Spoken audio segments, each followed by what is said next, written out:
Okay, so I'm going to talk to you because the sensation I felt a while ago and I'm still feeling a little bit right now is just sort of like not unprecedented, but it's frightening me because I haven't felt this way in a long time. The way I felt in my chest right now was a way that I haven't felt in years, that I almost wondered if I was even capable of feeling that way anymore. I felt how I did during my breakup with Shaf, aka the most painful period of my life ever. I felt fear, like मुझे डर लग रहा था, like that feeling of fear. Where do I go? कितने जाऊँ? Who's gonna help me? What am I gonna do? Like I was frantically going through my contacts, trying to message somebody. How about calling my mom again? Because talking to people provides some kind of momentary solace. I felt such fear. Should I go and get a coffee? Like, should I go on a walk? Should I put on a makeup and nice dress? Like, should I listen to music? I put my phone away. I checked it back. I messaged someone Hinge, deleted Hinge, and then I tried like writing about how I was feeling, and it just frightened me, especially because I have essays due. Like, just the last thing I need right now is to feel so deeply frightened, and I also feel a little bit confused. Why am I suddenly feeling so much fear and unhappiness? Like, what's going on inside me? That's what I feel. Like I feel like a girl who's gotten her period for the first time. I feel like what is going on inside me? Like I have no idea. I thought to myself, okay, well, if you felt this pain before, you've worked through it before, you can do it again, right? But it's weird because I feel this like loss of control. There is a sensation in my body that I haven't felt in a long time. And it is frightening me. The fact that this sensation is happening, firstly, and secondly, it's happening months after Hugo and I broke up. I'm feeling this now inside my chest and I kind of don't know what to do with it. I at some point grew, right? From Shaf's breakup, I grew to the point where, like, yeah, Tom was depressing, Hugo was depressing, but I knew that the pain I was feeling was nothing compared to the pain I felt with Shaf. It almost made it sadder and more palatable because it wasn't that much investment, whatever. And walking down the street, I didn't realize that I could be kind of chill. I could walk down the street and I try to make myself cry, like last night, like for that or something. But it wouldn't like come easy to me in that sense.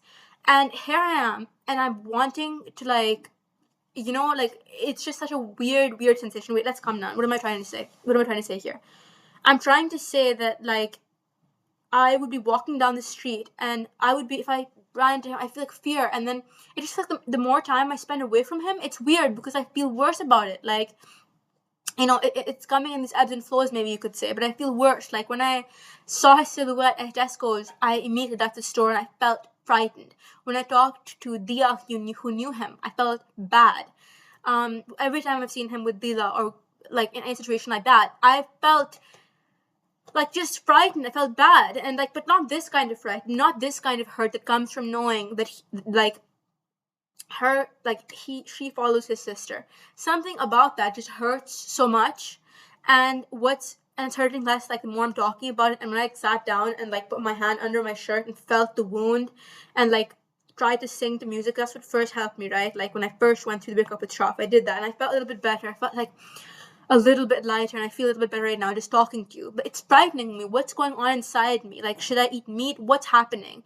Like, I have essays, like stuff to do, and I'm feeling frightened. I feel lonely, and I wanna talk to somebody. But what could people say that I understand? And is this energy that I can alchemize into something else? I'm always advising people, right? You have negative energy, alchemize it. How does that work? What should I do?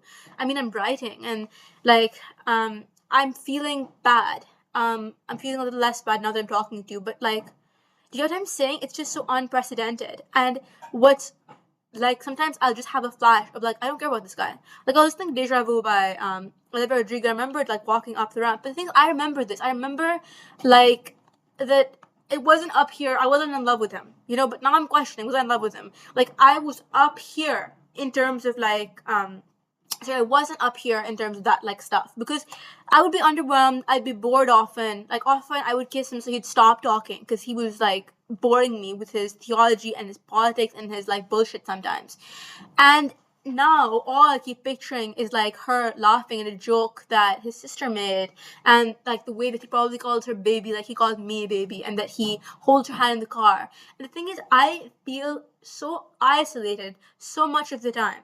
I feel such an exceptional individual, so specific, like in terms of like who I'm attracted to, what I like to eat. Everything is so specific, and I'm like, sometimes people will praise me for that. But much of the time, my experience is just ostracism. Like people, like I show them something that they don't do in their lives, like the veganism thing, and then they feel threatened by it, or like I'm intelligent, so they feel threatened by it because like I don't know, they just feel threatened by it sometimes when they see a lack in themselves, and other times because they are inclined to view intellect and like solitude and a bunch of these things and practices and like living as like things to be taken with suspicion. I mean, Daddy said that to me, right? Like you live your life the way some people think that they live their life.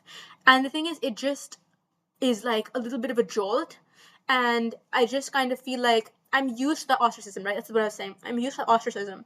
So I'm used to being an exceptional person. But this common emotion, like I'm feeling it, I'm feeling it in a deeply heightened way, in a very intense way. So it's like still peculiar to me. And it's peculiar to me because it's experienced to me, but also the intensity, the pain, the inability to deal with it, the desire to get help. That's like, I think, very, very particular to me. And it's really intense. It's born out of codependent patterns that I haven't engaged in years, really.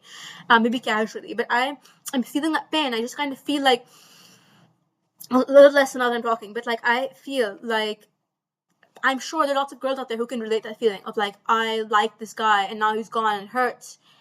And I'm kind of like sympathizing a little bit with Hurricane because when she said to me, like, I don't know if I'm ready to love someone again, like, I was like, I think that too, and then I did a fine enough job. But I'm thinking maybe, like, she's onto something because this is painful. I don't want to feel this feeling anymore.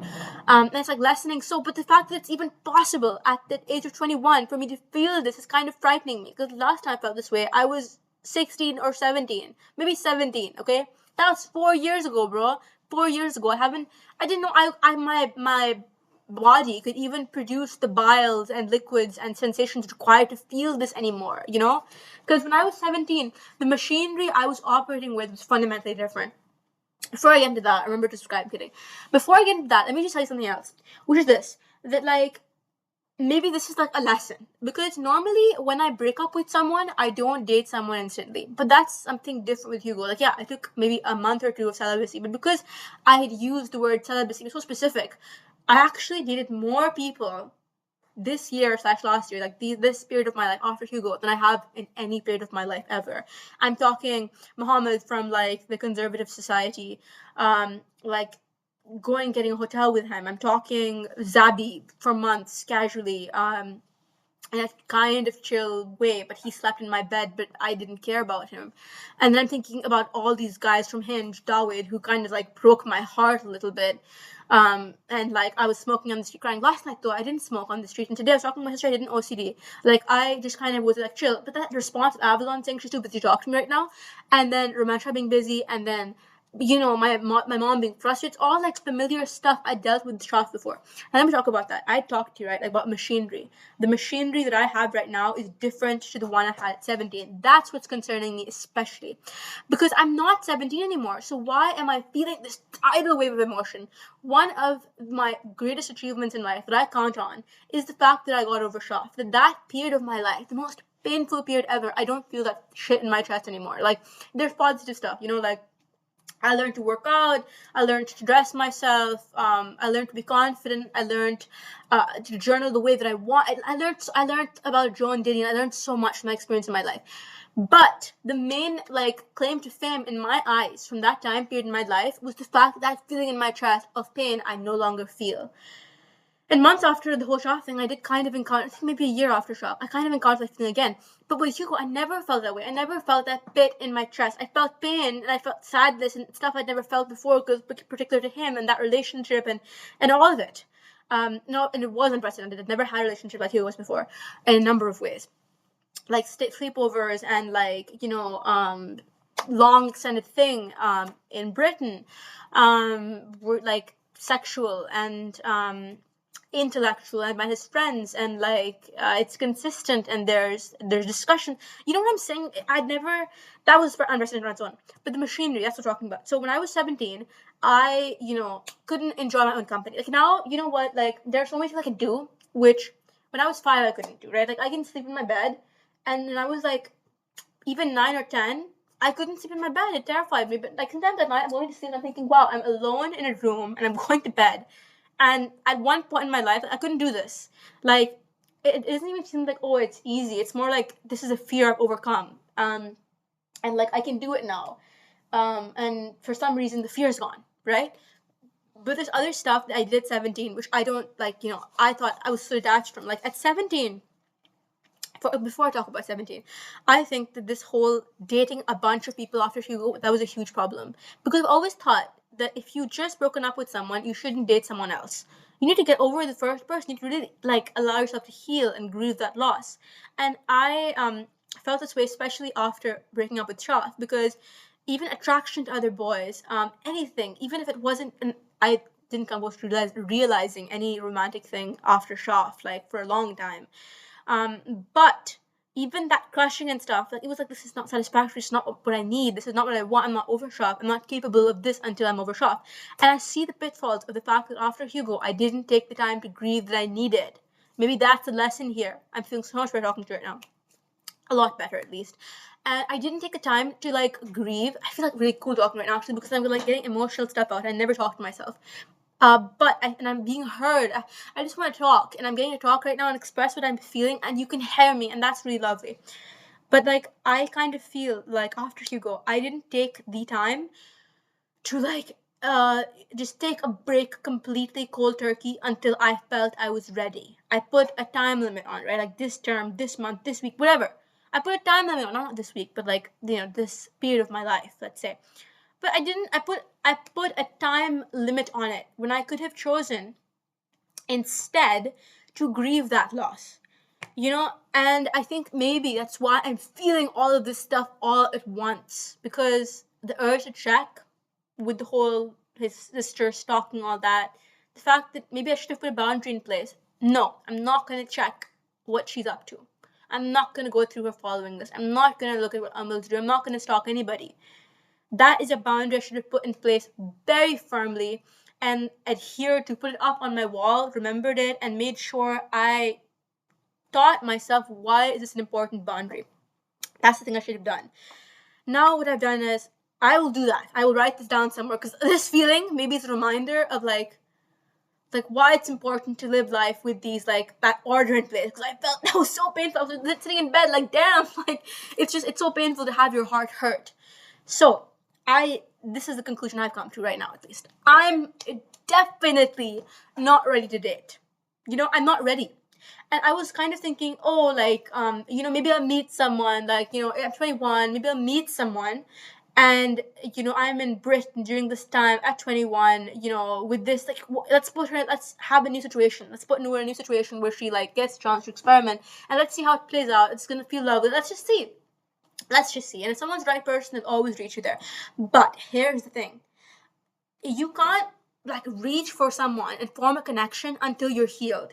My mom said, it's unfortunate, but you've been kissing a lot of toads, and one day you will find a handsome like prince, but he has to come fully formed to your doorstep. Like your job is not capacity building. He should come fully formed to your doorstep, and you should be fully formed to receive. My mom was just dropping zinger after zinger. It was wonderful. After like I cried and like had a fight, and this was my second phone call, and I called her because, well, I hung up the phone. And second time I picked up the phone, I called her again because I was trying to call my friends. I realized I don't have any friends. So it was like a bit difficult. And also friends who are available, who want to talk to me. All these like things that are important. Like a best friend's always there, right? But I don't have a best friend like that.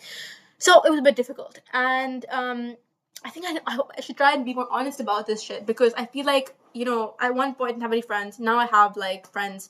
And like it's good to be honest about this stuff. Like you don't have to lie about like having this or that. Like I think that's where underconfidence stems from, when you like lie so much. Like one source of underconfidence, when you lie about so much shit like this, then you don't know what to believe, because you're always telling people, I have friends, I have like all these lovers. Like whenever I tell guys, like, oh yes, I was proposed to or whatever the fuck. No, that didn't happen. I told like Shaf, like, what I told him some shit like Like they broke a table in my house, like, like shit like this. Like they did worse stuff in my house than break a table, like the emotional violence that they enacted. Yeah, sure, let's go with that. But no, I'm telling you, the emotional violence enacted in my house. Like I wish they'd broken a table. I wish sometimes that my father had just slapped my mother, because that would have been better than the years of yelling and screaming and like pedantry and like all of that shit, right? But my point is, like, when someone says, "Where's this from?" This is from Timu, by the way. I should just tell them, like, and I should also tell them, don't buy from fast fashion. This is from Timu. I don't use Timu anymore personally. So if you are looking for sweater like this, I would highly recommend you go on Vinted and you'll find something not just like this, but better than this, new and cheap. Don't support Timu. Don't support Shein. But I also think I should just tell you this in the interest of like transparency. Because you might be going through life thinking that like you don't know how to acquire good clothing, but it's just these people support fast fashion, which you have to do. And maybe they will discover Timo and Sheen through this. So I don't know, but it feels like it's important, like emotionally, people to know Timo and Sheen. Like at Florence the Machine concert, I met this girl, and she seemed beautiful on it. And that's the thing. I feel like young right now. Like I felt like I hadn't realized it, but I like felt like I didn't realize how mature I've become, because I don't carry that pain with me everywhere. There are certain problems Hurricane has that I don't remember what it's like to deal with, and it's like really easily solvable problems. I'm realizing what it's like to inhabit like my 17-year-old body again, and it was fucking terrifying. I don't know if I want to do that. Like that was fucking scary shit. Like sitting in bed and like being so much in pain, and like what should I do? And like I journaled and stuff. I said, I don't know why I'm feeling all of this grief suddenly. I don't know where it's coming from. It's so engulfing. Like it just happened yesterday. It's frightening. I hate the lack of control I feel. I hate that this can happen. I keep picturing her laughing at something his sister said, her whispering something in her ear, his whispering something in her ear. I'm frightened. What is happening inside my body? What is happening? I haven't felt this way in years. This is that shock feeling. What the fuck? What? I never thought I'd feel like this again. So I journaled all of that, right?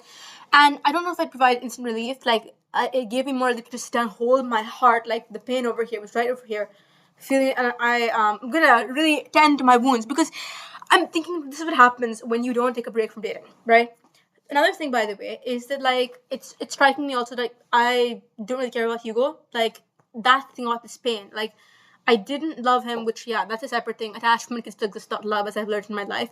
But when I was in Deja Vu by Olivia Rodrigo, and I remember walking up that ramp just outside here, walking up to go to his car, I have so much underconfidence. I have so much unhappiness. I feel like I'm horrible sometimes. Anyway, I'm going up the ramp, and I go to the car, and I'm listening to the song, and I remember even that moment I didn't have like love for him. Like I didn't have like this is the best person on earth, my best friend. It was like this will do. Like I will make do with this. This is good enough. Like I like this. I wasn't thinking of it in those terms, and I don't know how true that is, but that's kind of in hindsight how I look at it. In the moment, I liked him.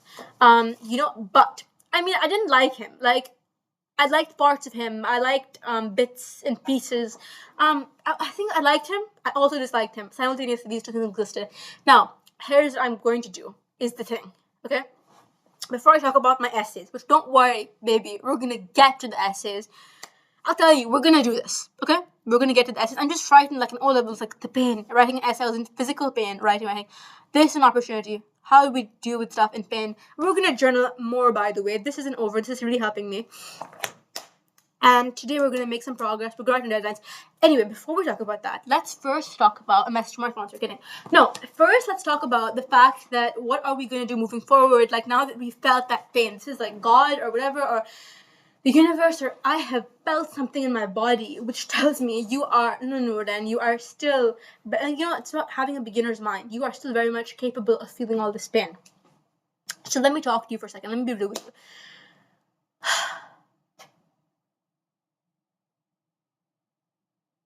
This guy called Lucas, and this girl down the street, like down our hallway. I don't know her name, but I'm afraid they're gonna hear me. Anyway, let me tell you this thing, right? The first thing I've done, okay, the first step is delete Hinge. There's no gender. I will be entertaining, cause right now that was crazy. That was fucking crazy, and that tells me like I don't have to The thing is, I feel like I'm taking too many cues from him on how to behave. This kind of BS is his way of dealing with heartbreak. Literally, don't want to blame him too much. This is also my choice, but I do notice some patterns, right? Because that's how he deals with heartbreak. He stays in touch with people. He, he moves on to a new person instantly, never heals from the last person, and then the next girl is kind of paying for the sins of the last girl, sort of. And like, you know what I'm saying? I mean, I don't know if I was paying for Emily's sins, but I do kind of feel like he wasn't over tomorrow, and like that didn't feel good to me. Like having her call him shit like that, didn't like it, and I hate this. I know this is a pattern with like short guys who have an ex girlfriend. Bitch, I hate that shit. Pack it up. I don't want to see any of it anymore. Guys who put women on pedestals. I want a smart guy, hopefully who's tall and good looking, that has resolved his emotional trauma. Something like that Luca guy that my sister likes or knows or whatever. I think he's probably, I don't know if he's good looking. I think he wasn't. I saw a picture. But I think like that vibe is important. Now, here's what I do have to say. Yeah, I deleted Hinge because girl, you need to heal. And you will know when you're ready to date. You will know when you're ready to go. And I'm telling you, this decision, by the way, to delete Hinge, great idea. And I wanted like, a cue kind of. I wanted a good enough compelling reason but why I should stop dating. So I wasn't fully convinced. I'd have flashes of like, I should stop dating, right? I should stop. But also I kinda don't want to. This is such a compelling reason that I need to stop like dating and I need to lock in and like heal myself, because damn, that feeling in 2026, you're kidding me. That's crazy. That's actually nuts. That's before A levels feeling. That's crazy. That's like knowing Rahma feeling. That's crazy. So we don't want to do that again. So hence, therefore, etc. I'll say this one. Maybe I'm also feeling this way because I've been in solitude for like a while now. Like I'm alone. As in, and also like I don't have that many friends, so who am I gonna text and call? And I deleted Instagram, bunch of shit like that. Wow, that's really mirroring like Shaf. Like, cause when Shaf and I broke up, I deleted Instagram. And I like deleted a bunch of shit. And like, I think I got into a relationship instantly with Rahima. But anyway, my point is this: I I'm definitely gonna stop dating. This is a good, like, reason that you need to stop dating and like heal. Genuinely. And I think this will also transform my life in other areas. Like, for example, let me tell you, this is like, I'm saying this with conviction, I think. Like, for instance, the conservative society, why do I go there? Mostly it's to pick up boys and like show them my cleavage. And I feel like if I give up dating, maybe I will have the courage to leave the house and not feel so self-conscious. I'll tell you what it is, bro. I hate leaving the house sometimes, unless I'm looking like head to toe, supermodel style. I hate leaving the house. I hate being seen by people and then thinking she's not hot, she's not attractive. I hate them thinking that's she looks like without makeup. Damn, I hate that feeling. I want everybody in the street to want to fuck me. That's the thing, and this gets in the way of like getting groceries, going to the dining hall, studying. And I just feel like I get the sense that like I need to study, right?